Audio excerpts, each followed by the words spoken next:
पण आजच्या पौर्णिमेचा काय विशेष आहे? तर आजची पौर्णिमा तपस्सू आणि भल्लिकला भगवान बुद्धांनी धम्माचा उपदेश दिला. तपस्सू आणि भल्लिक हे दोन लोक, हा एक आहे. आणखी एक विशेष महत्व आहे.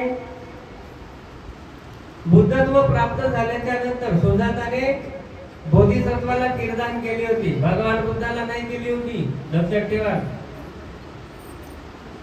भगवान बुद्धाला कीर्तन कोण केली होती?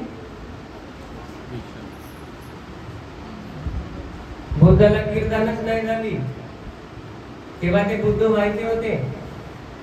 बोधिसत्व सिद्धार्थाला कीर्तन केली होती सुजाताने, है ना? बोधिसत्व वेगळा आणि बुद्ध वेगळा. बुद्धाचा जन्म होत नाही, कोणाचा जन्म होते? बोधिसत्वाचा. बोधिसत्व जन्माला आले सिद्धार्थ या नावाने.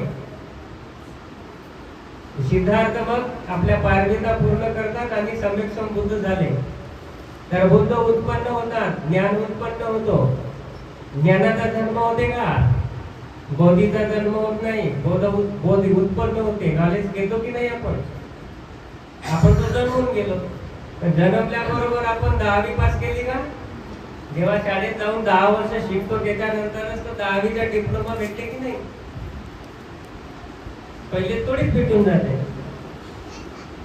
तर मग त्या सुजाताने बुद्धत्व प्राप्त झाल्यानंतर भेटायला सांगितला होता. तेव्हा मग भगवान बुद्धत्व प्राप्त झाल्याच्या नंतर तिला ज्या दिवशी उपदेश दिला होता सुजाताला, धर्माचा उपदेश दिला मग सुजाताला, तर तोही दिवस आजचा दिवस होता, ज्येष्ठ पौर्णिमा. त्याच्यानंतर धम्म प्रचार प्रसार करण्यासाठी सम्राट अशोक याने आपला मुलगा आणि मुलगी भिक्षू संघाला दान केला. धम्माचे दायक झाले. बघा, सगळ्यात श्रेष्ठ दान होतो हा धम्मदायक होण्याचा. सगळ्यात मोठा पुण्य असते धम्मदायक बनणे. धम्माला वाढवण्यासाठी आपली संतान दानामध्ये देणे भिक्षू संघाला. कारण संघ राहील, जेव्हापर्यंत संघ राहतो तेव्हापर्यंत धम्म राहतो. जेव्हा संघ नष्ट होतो तेव्हा धम्म नष्ट होतो. आणि धम्माला नष्ट करण्यासाठी पहिले संघाला नष्ट करावा लागतो. आपण पाहतो भारताचा इतिहास, सगळ्यात आधी धम्म नष्ट करण्यासाठी जो सम्राट अशोकाच्या नंतरचा 10वा राजा झाला, राजा बृहद्रथ, त्याच्या सेनापतीने पुष्पमित्र शृंगाने पहिले राजाची हत्या केली. कारण तो धम्मवान राजा होता, बुद्धाच्या धम्माला मानणारा. सम्राट अशोकाचा 10वा वंशज होता तो. मग त्याची हत्या केल्याच्या नंतर त्याने घोषणा केली की एका भिक्षूला कापू कापू त्याचा मुंडका जो व्यक्ती घेऊन येईल माझ्याकडे त्याला 100 स्वर्ण मुद्रा दिल्या जाते बक्षीस. अशी घोषणा केल्यावर लोकांनी काय केलं, मग जिथे भिक्षू भेटले तिथे कापले आणि त्यांचे मुंडके घेऊन आले. कापू कापू अशा प्रकारे भिक्षूच्या कत्तली झाल्या. जर धम्म नष्ट करण्यासाठी पहिले धम्म प्रचारक नष्ट करावा लागतो. आणि भिक्षू काय आहे? धम्माचा प्रचार प्रसार करणारा व्यक्ती असतो. उपासक उपासिका पण असतात, पण उपासक उपासिका गृहस्थी जीवनामध्ये असल्यामुळे तेवढी वेळ पूर्ण देतील का धम्मामध्ये? थोडीफार देतात, पण धम्म टिकवून नाही ठेवू शकत उपासक उपासिका. त्याच्यासाठी डीप मध्ये अभ्यास करण्यासाठी उपासक हा भिक्षू बनतो, उपासिका ही भिक्षुनी बनते आणि मग धम्मामध्ये समर्पित भावनेने सेवा देत असते. तर सगळ्यात आधी भिक्षू भिक्षुनी मारतात, त्याच्यानंतर धम्म नष्ट होते. तर सम्राट अशोकाने धम्माच्या प्रचार प्रसारासाठी महेंद्र नावाचा त्यांचा मुलगा त्यांना भिक्षू बनवला. आणि संघमित्राची त्यांची मुलगी होती, लग्न होऊन गेला होता, तिला मुलगा होता 9-10 वर्षाचा. आता लग्न झाल्यानंतर बापाचा अधिकार राहते का पोरीवर? राहील का? तिच्या नवऱ्याचा राहील? कुणाचा आदेश पालन करत ते? याच्या घरनं तर निघून गेली ना लग्न झाल्यावर, आपल्या संसाराला लागली. पण पण तरी सुद्धा सम्राट अशोकाने तिला म्हटलं की भिक्षुनी संघाची स्थापना करायची आहे, आणि ते इथे भिक्षुनी बनली, प्रवर्तित झाली, मुलाला सोडून दिला, छोटासा मुलगा होता 9-10 वर्षाचा, आणि तिच्या पतीने तिला तशी परमिशन दिली म्हणून, कारण तिचा लग्न होऊन गेला होता आधीच. आणि मग ती भिक्षुनी बनली आणि बोधी वृक्षाचा झाड, बोधी वृक्ष जो बुद्ध गेला होता त्याची फांदी तिला जगवून श्रीलंकेला घेऊन ज्या पौर्णिमेच्या दिवशी लावण्यात आला ती ज्येष्ठ पौर्णिमा होते. त्याच्यानंतर महेंद्र म्हणते 80 वर्ष जीवन जगले.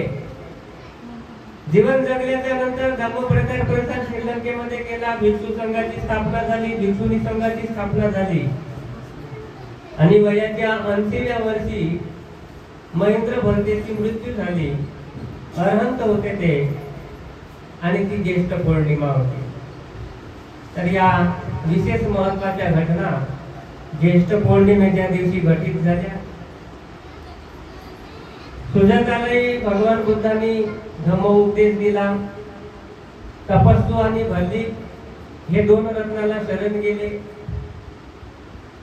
बोधिवृक्ष श्रीलंकेला लावण्यात आला आणि महामहेंद्राचा परिनिर्वाण झाला. अशा प्रकारचे हे 4 विशेष गोष्टी ज्येष्ठ पौर्णिमेला बुद्ध शासनामध्ये घटित झाल्या, आणि म्हणून हे महत्व आजच्या या पौर्णिमेला प्राप्त झाले आहे. तर अशाच या पौर्णिमेच्या दिवशी आपण सर्वांनी श्रद्धापूर्वक चित्ताने एका बुद्ध पुत्राला म्हणजेच भंतेजीला भोजनदान करण्यासाठी इथे येऊन भोजनदान दिला, पाणीदान दिला, फळदान दिला, परिष्कार दान दिला. हे असीम पुण्यकर्म तुमच्या जीवनामध्ये सुख आणि समृद्धी घेऊन येऊ. तुमचा परिवार या पुण्यबलाने सुखी राहो, तुम्ही निरोगी राहा. पण ध्यान करा, समाधीचा अभ्यास करणं आवश्यक आहे. भगवान बुद्धांचा प्रॅक्टिकली जीवन म्हणजे धम्म जर समजून घ्यायचा असेल तर बुद्ध काही घरी बसून बुद्ध झाले नाही. आपण पाहतो बोधिसत्व सिद्धार्थाने ग्रहत्याग केल्याच्या नंतर 6 वर्ष ध्यान आणि तपश्चर्या केली ज्ञान प्राप्त करण्यासाठी. तुम्ही म्हणाल आम्ही MA PhD DLitt barrister of law झालो, मोठ्या मोठ्या पदव्या घेतल्या.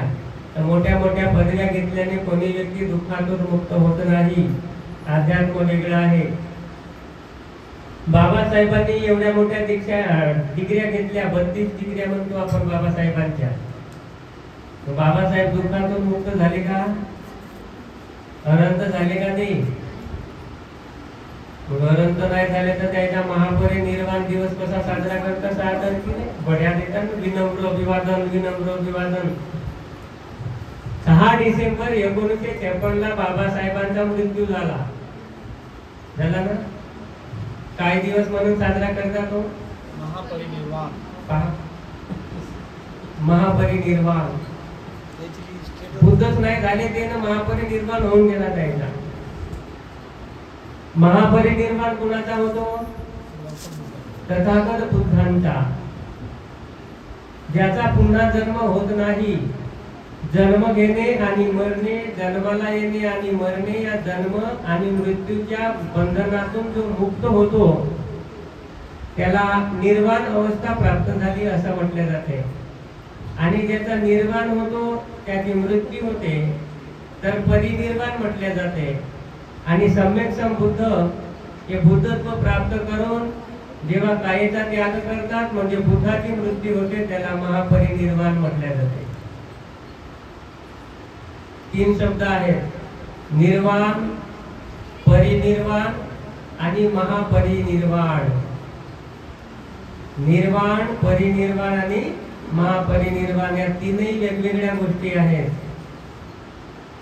निर्वाण म्हणजे संपूर्ण तृष्णा नष्ट करून जिवंतपणी बोधिज्ञान प्राप्त करणाऱ्या व्यक्तीला निर्वाण प्राप्त होतो, मरावा नाही लागत. निर्वाण हा जिवंतपणी प्राप्त होत असते.